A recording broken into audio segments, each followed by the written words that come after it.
Hello people, this is Power here with the review of the DX Victory Striker from Lupinranger's Patranger, the final toy to be released in this line.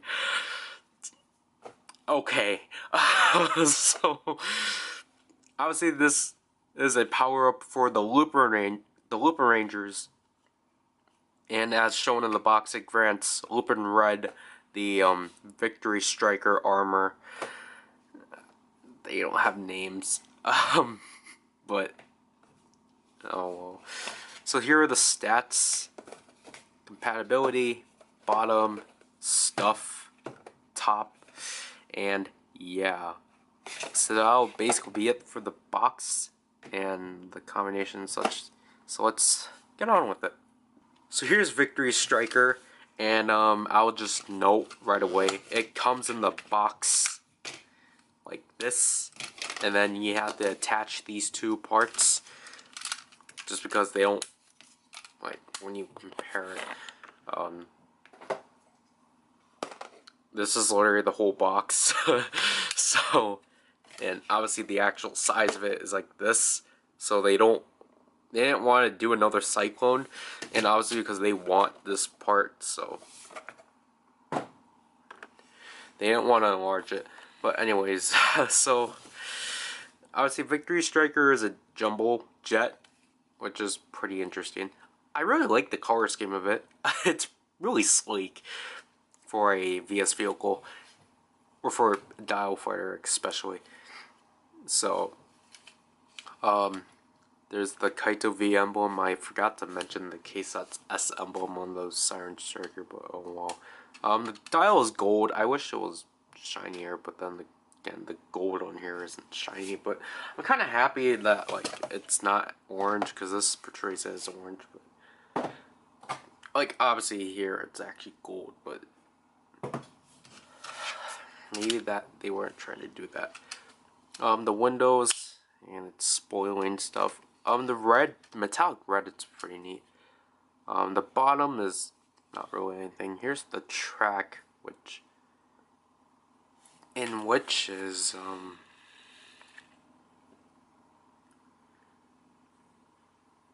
if it focuses, 021.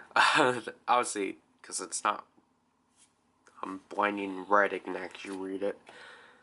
Here's the dial thing that's gonna read off of it. Obviously dial fighters don't really do much, and then this attack modes. The attack mode for Victory is just that. the canopy literally opens up and supposedly shoots a laser. So to reset it, you just push that down and close that up.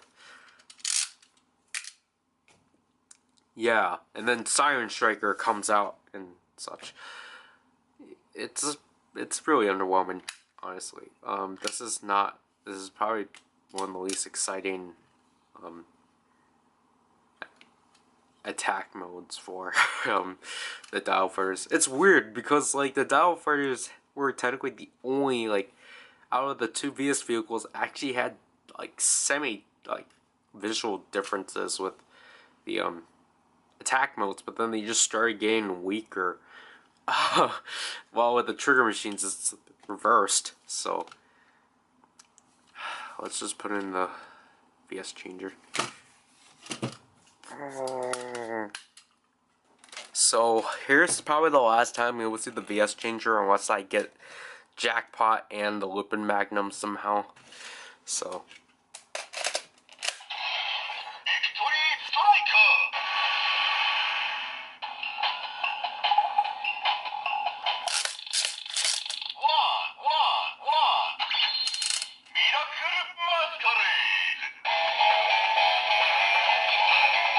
as you can see, another new standby.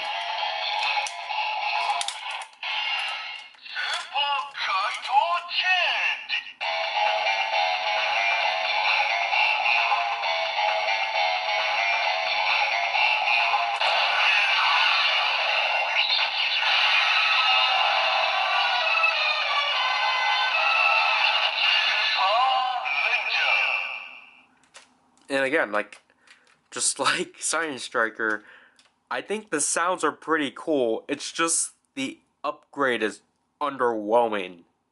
Because maybe it's because we were spoiled by like Jewel Whale and Shishired Orion that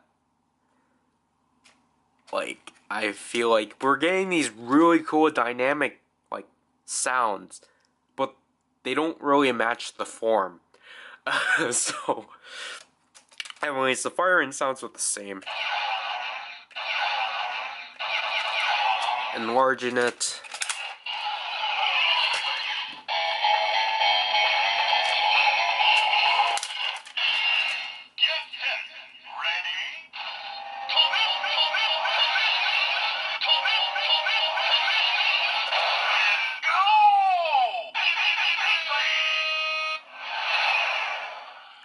And yeah, that's basically it for it.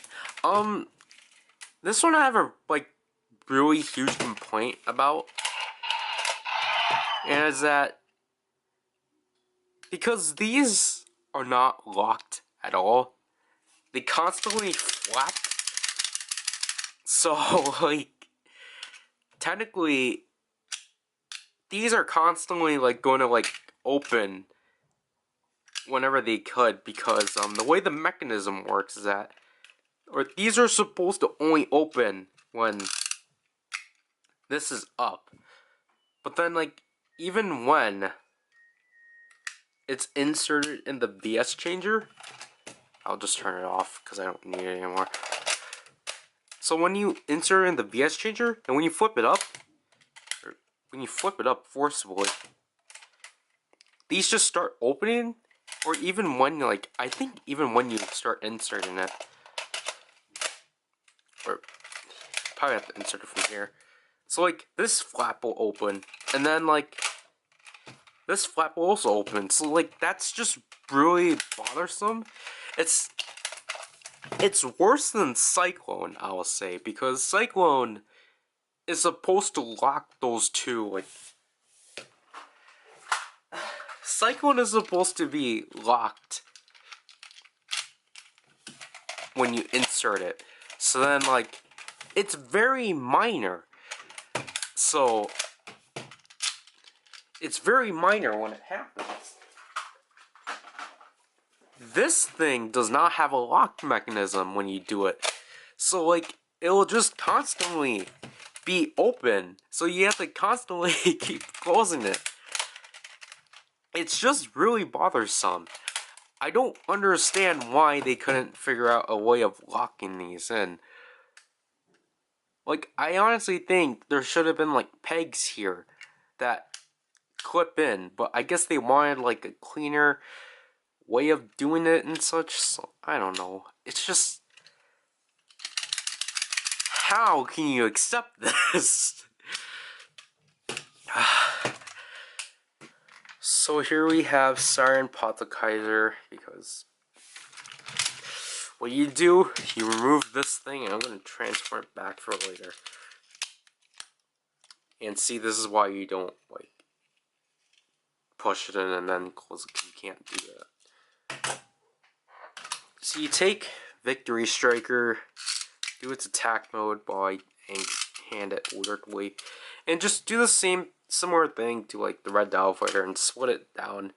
And then you're actually going to remove this back piece and clip it onto the dial, just like so, and then peg it on the top. And there you have Victory Lupinranger. Yeah, like what I said before, or like, similar to Siren Striker, I think this one actually fits. It's just that, obviously, like, the legs are still being shown and such, but, and, like, this looks fine, I'll say. Like, I think my favorite part is that it's given a hat, which I think is pretty cool, because then I can do stuff like this and such, because technically this is the only other mech that does it. The first one that does it is, Jackpot Striker with Lupin Rex, and I really like how the fins become, like, part of the chest and such, and then this part is still pressable. I don't know why, I just find that fun. And then, like, obviously you can remove these and such and make it look really plain, but I don't know, it's just, this one, like, I don't really think is as decent. Like, it's good for the Lupinrangers, but obviously if I had to pick between the two, Siren Striker's much better. Articulation's pretty hindered. I don't think I did articulation with Siren Striker, but I think it's because I didn't really need to. I don't know, one thing that's kind of pretty bothersome to me is that, if you can see, here, I don't know if you can catch that, but this head is pretty scrunched up, and it's pretty close. It's too, like, so, here's Splash, this is where the head is, it's, like, up front. So it's just kind of, it looks kind of like scrawny and such. But I don't know. And then if I, obviously there's other combinations with this, such as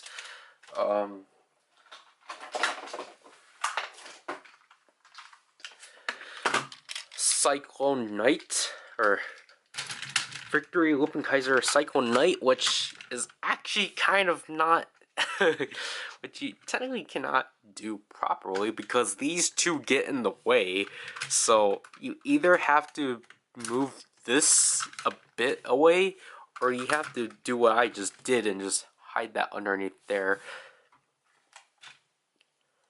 Again, a showcase because the light doesn't work. I think this combination works. Just because these two work and such, it's just that they conflict, and like Cyclone still is just out there. Last but not least, I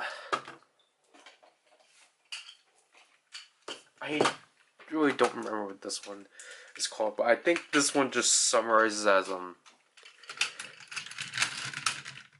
Victory Lupin Kaiser Mismatch or something like that. This looks weird because the arms are really scrawny.